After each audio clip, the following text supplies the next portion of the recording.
Hi, my name is Janice Colt, living in Kansas City, Missouri. I'm reading from a legal memo written by John Yu and signed by Assistant Attorney General J. Bybee. The August 1, 2002 memo addresses the proposed interrogation of a detainee named Abu Zubaydah.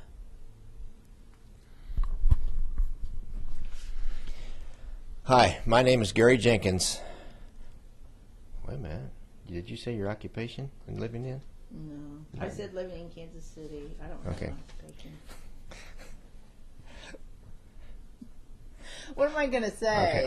How do I say it? I don't know. That's okay. Hi, my name is Gary Jenkins. I'm an attorney. I live in Kansas City, Missouri. I'm reading from Abu Zubaydah's first-hand account of his interrogation in a secret CIA prison. He gave this testimony to the International Committee of the Red Cross. You have asked for this office's views on whether certain proposed conduct would violate the prohibition against torture found in Section 2340A of Title 18 of the United States Code. You have asked for this advice in the course of conducting interrogations of Abu Zubaydah. In light of the information you believe Zubaydah has and the high level of threat you believe now exists, you wish to move the interrogations into what you have described as an increased pressure phase. This phase will likely last no more than several days, but could last up to 30 days. About 2.5 or 3 months after I arrived in this place, the interrogation began again, but with more intensity than before. Then the real torturing started. In this phase, you would like to employ 10 techniques that you believe will dislocate his expectations regarding the treatment he believes he will receive and encourage him to disclose the crucial information mentioned above. These 10 techniques are attention grasp, walling, facial hold, facial slap, insult slap, cramped confinement, wall standing, stress positions, sleep deprivation, insects placed in a confinement box, and the waterboard. You have informed us that you expect these techniques to be used in some sort of escalating fashion, culminating with the waterboard, though not necessarily ending with this technique.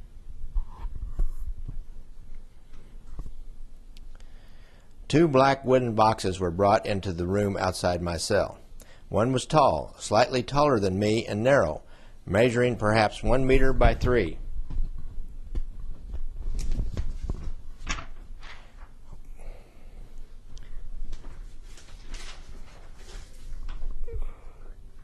Measuring perhaps 1 meter by 3/4 of a meter and 2 meters in height. One was shorter, perhaps only 1 meter in height. I was taken out of my cell, and one of the interrogators wrapped a towel around my neck.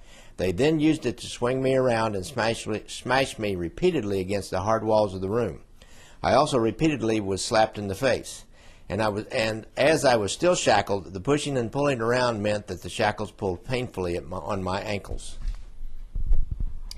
Cramped confinement involves the placement of the individual in a confined space, the dimensions of which restrict the individual's movement. The confined space is usually dark. The duration of confinement varies based on the size of the container.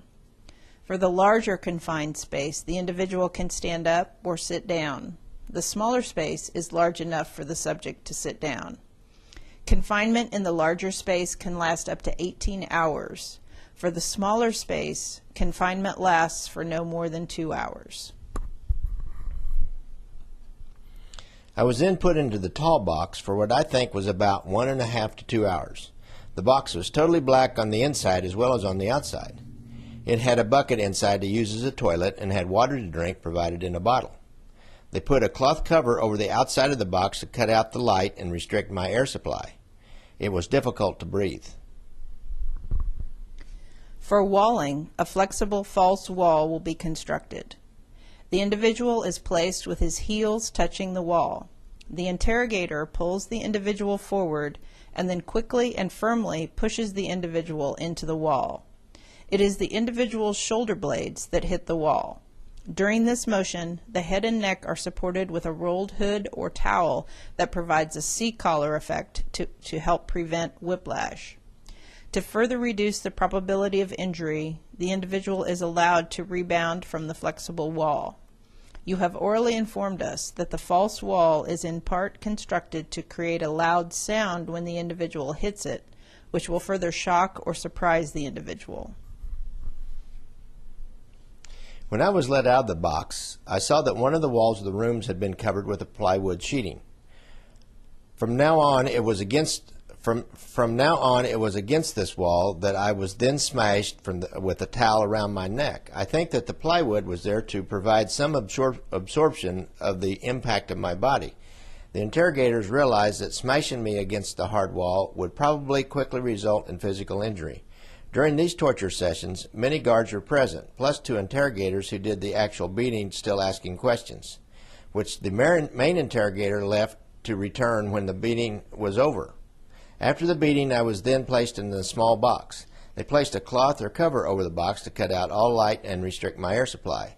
As it was not high enough even to sit upright, I had to crouch down. It was very difficult because of my wounds. The wound on my leg began to open and started to bleed. I don't know how long I remained in the small box. I think I may have slept or maybe fainted. Finally, you would like to use a technique called the waterboard. In this procedure, the individual is bound securely to an inclined bench, which is approximately 4 feet by 7 feet. The individual's feet are generally elevated. A cloth is placed over the forehead and eyes.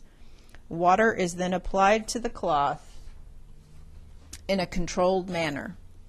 As this is done, the cloth is lowered until it covers the nose and mouth. Once the cloth is saturated and completely covers the mouth and nose, airflow is slightly restricted for 20 to 40 seconds due to the presence of the cloth. This causes an increase in carbon dioxide level in the individual's blood. This increase in the carbon dioxide level stimulates increased effort to breathe. I was then dragged from the small box, unable to walk properly, and put on what looked like a hospital bed, and strapped down very tightly with belts. A black cloth was then placed over my face, and the interrogators used a mineral water bottle to pour water on the cloth so that I could not breathe. After a few minutes, the cloth was removed, and the bed was rotated into an upright position. The pressure of the straps on my wounds was very painful. I vomited. You have orally informed us that this procedure triggers an automatic physiological sensation of drowning that the individual cannot control, even though he may be aware that he is in fact not drowning. I struggled against the straps trying to breathe, but it was hopeless. I thought I was going to die. I lost control of my urine. Since then, I still lose control of my urine when under stress. In order for pain or suffering to rise to the level of torture, the statute requires that it be severe. Although the confinement boxes, both small and large, are physically uncomfortable because their size restricts movement, they are not so small as to require the individual to contort his body to sit or stand. I was then placed again in the tall box. While I was inside the box, loud music was played again, and somebody kept banging repeatedly on the box from the outside. I tried to sit down on the floor, but because of the small space, the bucket with urine tipped over and spilt over me. I remained in the box for several hours, maybe overnight. No pain, even approaching severe pain, results. I was then taken out, and again a towel was wrapped around my head, and I was smashed into the wall and repeatedly slapped in the face by the same 2 interrogators as before. I was then made to sit on the floor with a black hood over my head until the next session of torture began. As we explained in the Section 2340A memorandum, pain and suffering is best understood as a single concept, not distinct concepts of pain as distinguished from suffering. This went on for approximately 1 week. During this time, the whole procedure was repeated 5 times. The waterboard, which inflicts no pain or actual harm whatsoever, does not, in our view, inflict severe pain or suffering. On each occasion, once or twice was put in the vertical position on the bed in between. On one occasion, the suffocation was repeated 3 times. I vomited each time. Even if one were to treat suffering as a distinct concept, the waterboard could not be said to inflict severe suffering. I collapsed and lost consciousness on several occasions. Eventually, the torture was stopped by the intervention of the doctor. The waterboard is simply a controlled acute episode. I was told during this period that I was one of the first to receive these interrogation techniques, so no rules applied. It felt like they were experimenting and trying out techniques to be used later on other people.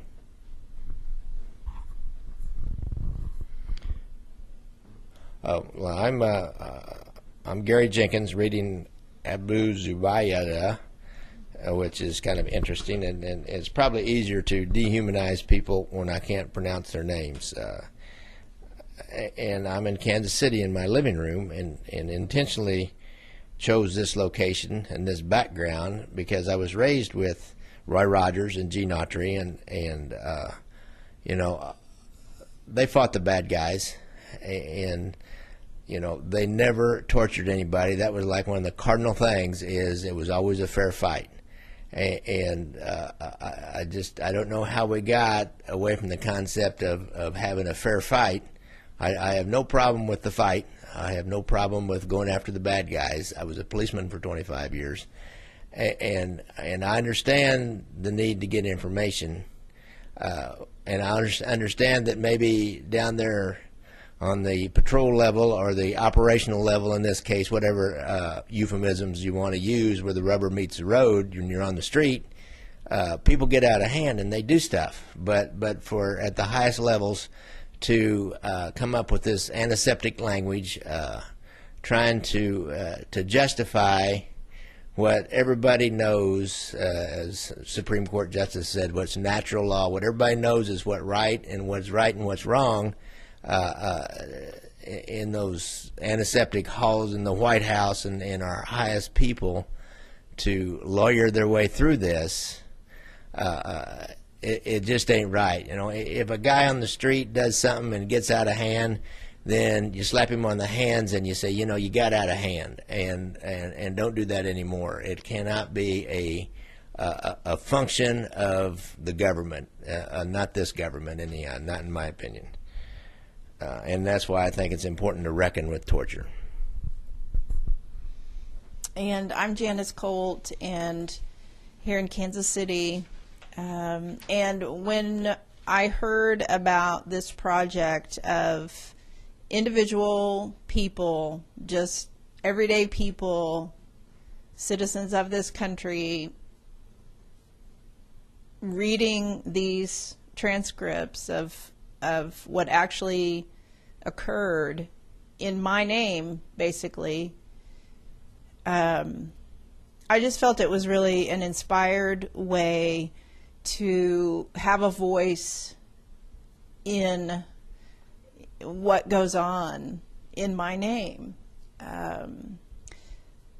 I think, you know, as Gary alluded to, it's one thing for people who are in the thick of things to make choices that they later look back on and regret, or feel that, you know, maybe it was obvious that that it didn't work, that it was wrong. But for high-level antiseptic legalese to be used by people with tremendous power over events, and to play on the fears of Americans. I mean, I think the feeling was during this time that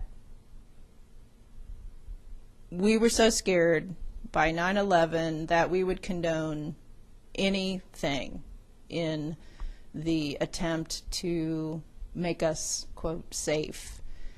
And I think when we know what that means, how that can be abused, then it's important for us to voice in some small way our dissent. And so that's why I thought it was important to participate in this project.